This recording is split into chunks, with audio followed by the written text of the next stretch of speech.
Iran के विदेश मंत्री ने ऐसी वार्निंग जारी की है जिसने इजराइल में हड़कंप मचा दिया है। ईरान के विदेश मंत्री अब्बास अरागची ने उनके एक एक शब्द को डिकोड किया जा रहा है। तेल अवीव से लेकर वॉशिंगटन डीसी तक ईरान की धमकी को समझने की कोशिश कर रहे हैं, क्योंकि अब्बास अरागची ने अब युद्ध नहीं बल्कि महायुद्ध की चेतावनी दे दी है।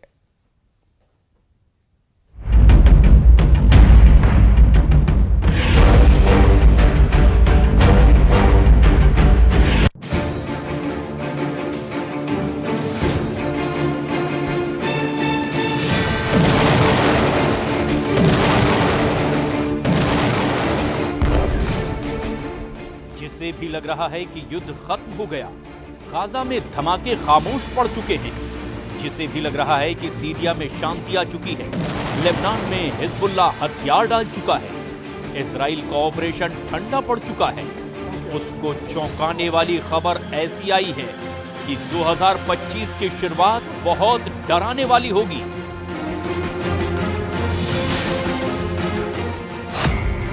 2022 के युद्ध, 2023 की जंग और 2024 के युद्ध से बढ़कर इस साल अब महायुद्ध का पहला सिग्नल मिल चुका है।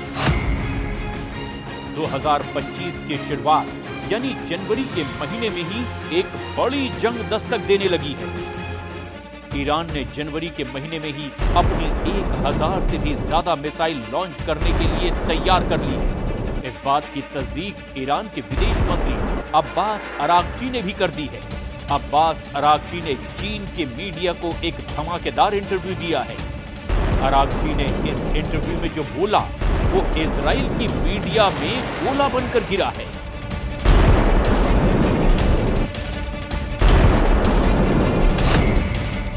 इसीलिए इसे अरागची का अंगार कहा जा रहा है। अरागची के अंगारे में इतनी आग है कि पूरा पश्चिम एशिया नए युद्ध में जल सकता है। अरागची ने जो बोला उसे टाइम्स ऑफ इजराइल ने इस तरह से छापा। बताया कि ईरान के विदेश मंत्री ने एक बड़े युद्ध की चेतावनी दी है। इजराइल के जेरूशलम पोस्ट में लिखा, ईरान ने इजराइल को अब ऑल आउट वॉर यानी कि खुल्लम खुल्ला युद्ध की वार्निंग दी है। एक तरफ गाजा में धमाकों के बीच इजरायली सेना ने लगातार ऑपरेशन और बमबारी के साथ साथ सीरिया पर अल-कायदा और आईएसआई के आतंकी रहे जुलानी के आतंकियों पर कब्जा किया। इन दोनों तस्वीरों ने ईरान के अंदर बहुत बेचैनी पैदा कर दी है। गाजा में इजराइल नॉन स्टॉप हमले कर रहा है, वहीं सीरिया में जुलानी का गैंग चप्पे चप्पे पर कब्जा कर चुका है।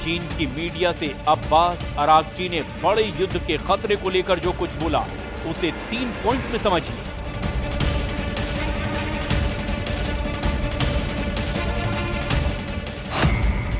अरागची ने कहा कि ईरान भविष्य में इजराइल के किसी भी हमले के लिए तैयार है। अरागची ने कहा कि उम्मीद है कि इजराइल गलत कदम नहीं उठाएगा।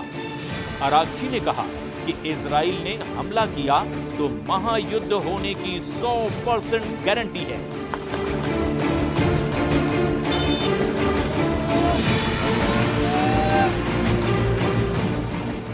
इस वक्त ईरान और इजराइल के बीच टेंशन सबसे बुलंद है।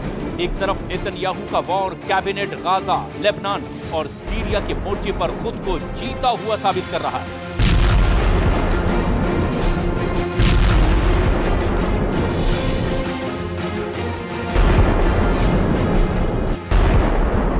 तो वहीं दूसरी तरफ ईरान के सर्वोच्च नेता अली खामनेई ने सीरिया में इजराइल और आतंकी ग्रुप हयात तहरीर अल शाम के सरगना जुलानी को सबक सिखाने वाले मिशन पर अपनी मुहर लगा दी है।